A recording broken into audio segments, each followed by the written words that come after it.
In today's video, I'm going to teach you how to utilize Monday.com for supply chain management. We'll start right from the Monday.com homepage and build out a simple supply chain board using one of their templates.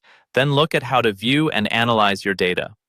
Once you're logged in and you're on the Monday.com home screen, look towards the area where you can create a new board. This is usually near the top or left side of the interface. Click on the option that lets you create something new. Instead of starting from scratch, we're going to speed things up by using a pre-built template, so choose the option that says Start with Template. This opens the Template Center. At the top of this page, you'll see a search bar. Click into that search field and type in the keyword that matches the supply chain or operations template you're looking for. As you type, Monday.com will start filtering the available templates. When you see the supply chain related template that matches what you need, click on it to open its details. On the Template Details page, you'll see a preview of the structure, groups, columns, and example items.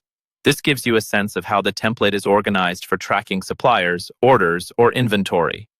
When you're ready to use it, click on Use Template. Monday.com will now create a new board in your workspace based on this layout. Once the board is created, you'll see sample items representing products or supply items, such as different laptop models. Click on the first item, then the others, one by one. As you click through each item, pay attention to the columns on the right.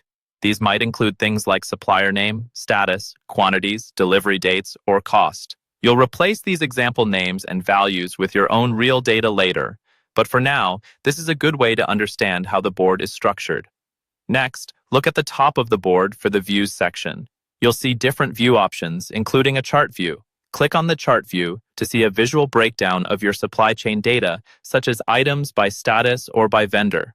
This is especially useful for spotting bottlenecks or stock issues at a glance. When you're done exploring the chart, switch back to the Main Table view by clicking on Main Table at the top.